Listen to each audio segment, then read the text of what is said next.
Hi guys! Welcome back to my channel, and for today's video guys is pag-uusapan natin kung kailan ba talaga safe ang mga babae at kung kailan hindi. Kasi medyo marami pa rin nalilito kung paano nila i-compute yung menstrual cycle nila. So if you guys are ready, let's go sa go! So first mga is remember na ang egg cells po natin mga babae ay may lifespan po yan, or nabubuhay lamang po sila lang hanggang 12 to 24 hours after po natin silang i-release or yung process na tinatawag na ovulation.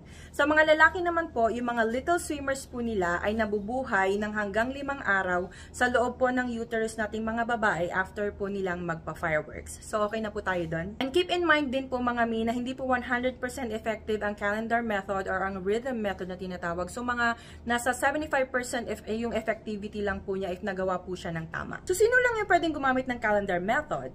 So, pwede nyo pong gamitin ng calendar method kapag tumatagal po yung cycle nyo between 26 days to 32 days. So, kung meron kayong dalawang cycle na mas maikli sa 26 days or meron kayong dalawang cycle na mas mahaba sa 32 days sa isang buong taon, mas nagiging less effective po yung calendar method po sa inyo, and hindi po nire-recommend ang calendar method sa mga babaeng may irregular cycles. Carrie? Ano yung ibig sabihin ko doon? So for example, nung November, yung cycle mo is 23 days lang siya, tapos nung December, 25 days lang siya. So shorter siya ng 26 days. Diba ang rule is between 26 to 32 days para magamit mo yung calendar method. So hindi na yun applicable kasi less than 26 days. And then another example, kapag nung November is 33 days yung cycle mo, tapos let's say December 36 days yung cycle mo. So mas mahaba siya sa rule na between 26 to 32 days. So hindi applicable yung paggamit ng calendar method sa'yo. So recommended na gumamit ka na lang ng ibang contraceptive method. So clear tayo dyan? So paano mo ngayon malalaman kung ilang days yung cycle mo? So umpisahan mong bilangin doon sa unang araw na nagkaroon ka hanggang doon sa susunod na unang araw na magkakaroon ka. Carrie? So for example po is nagkaroon kayo ng December 2 and then yung sumunod po is January 1. So bilangin nyo po yung araw from December 2 hanggang January 1, including or kasama po yung December 2 at saka January 1. So ang total cycle days po noon is 31 days. So pasok po siya doon sa rule na between 26 to 32 days para magamit nyo po yung calendar method. And kailangan po makatrack kayo or makalista kayo ng 6 hanggang 12 months na menstrual cycle para po mas maging more effective po yung calendar method sa inyo. Ibig ko pong sabihin na kailangan is makatrack or makalista po kayo ng 6 na buwan hanggang 12 months na menstrual cycle is for example, kailangan nyo pong ilista yung from January hanggang June kasi 6 months yun, or January hanggang July kasi 7 months yun, or January hanggang August kasi 8 months and so on, or January hanggang December kasi 12 months yun, para po the more the merrier, charot. Hindi, para po mas accurate po yung paggamit nyo po ng calendar method. So ayan, nandito na po tayo sa exciting part kasi may kasama na pong math to. So i-compute na po natin kung kailan po yung first fertile day nyo and kung kailan yung last fertile day ng cycle nyo. So dito muna tayo kung paano mag-compute ng first fertile day.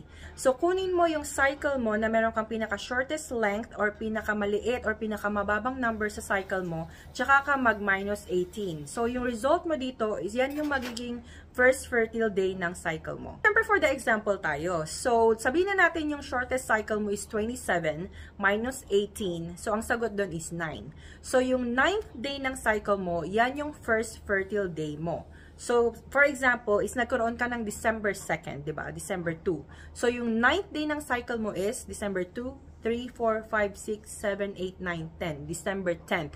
Yan yung 9th day ng cycle mo. So, yan yung first fertile day mo, December 10th. So, kung ang goal nyo is magkaroon kayo ng baby ni hubby, is pwede na kayong mag-start dun sa araw na yon. And kung hindi pa naman kayo ready, is umiwas muna or gumamit kayo ng extra or other protection. Ngayon, i-compute naman natin yung last fertile day mo. So, ang gawin mo is kunin mo yung longest or yung may pinakamahabang days ng cycle mo. And then, mag-subtract or mag-minus ka ng 11 and yung result nun is yan yung magiging last fertile day ng cycle mo. So, syempre, for the example na naman tayo mga miss. So, for example, ang longest cycle mo is 31 days minus 11. So, ang sagot doon is 20.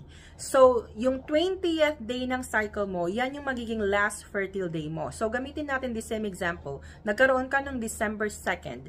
So, yung 20th day ng cycle mo is December 21st. Kasi, December 2, 3, 4, 5, 6, 7, 8, 9, 10, 11, 12, 13, 14, 15, 16, 17, 18, 19, 20, 21. December 21 ang last fertile day ng cycle mo. Carry? So, kung ang goal nyo is magka-baby pa rin, is pwede pa rin namang humabol doon sa days na yon. And kung hindi naman, syempre umiwas or gumamit ng extra protection. So ngayon, eto na yung grand finale. Ayan. So i-apply na natin yung nakuha natin na first fertile day mo is yung 9th day ng cycle mo. And yung last fertile day mo is yung 20th day ng cycle mo. So for example, is nagkaroon ka ng December 2. Tapos yung sumunod na menstrual cycle mo is January 1. So ang fertile days mo is yung 9th day ng cycle mo hanggang sa 20th day ng cycle mo, which is December 10th hanggang December 21st. So, fertile ka dyan. So, kung ang goal nyo is magkaroon ng baby, is pwede na kayong mag-start ng December 10th hanggang December 21st. Pero kung hindi naman is, of course, umiiwas kayo dun sa dates na yon or pwede kayong gumamit ng added protection. So, safe ka from first day ng cycle mo hanggang sa 8th day ng cycle mo, which is December 2 hanggang December 9. Kasi usually yun yung menstrual days mo eh. So, medyo umaabot minsan ng 1 week. So, kung medyo alanganin ka na dun sa 8th day ng cycle mo, which is December 9, is pwede ka namang umiwas or gumamit ng added protection. Aside dun sa sinabi ko na fertile window nyo na 9th day ng cycle nyo hanggang sa 20th day ng cycle nyo, is meron din tayong tinatawag na ovulation day. So, yung ovulation day is yung 14 days before doon sa next na period nyo or menstrual cycle nyo. So, mag-count kayo ng 14 days. Sinabi natin na nagkaroon kayo sumunod ng January 1, di ba? So, mag-count ka ng 14 days starting from December 31st. So, yung ovulation day nyo is December 18th. So, kung ang goal nyo talaga ni hubby is magkaroon ng baby, gora na, December 18th. Pero kung hindi naman kayo ready pa, is of course, umiwas muna kayo or gumamit ng added protection. Dahil kung hindi, congrats mga mi, magnininang ako, charot. Reminder lang mga mi na kailangan natin i-update monthly yung length ng menstrual cycle natin para po mas accurate natin magamit yung calendar method para po ma-predict ng maayos yung fertile days and safe days natin. So good luck mga mi sa mga ready na magka-baby and spreading Regladas sa mga hindi pa ready. So thank you guys for watching. This is Nurse Eileen and I will see you guys in my next one. Bye! Pakita ko pala yung Christmas tree ko. Tada! Bye! Oo, Christmas pa rin dito sa amin. Pwede pa rin naman pang Valentine's to.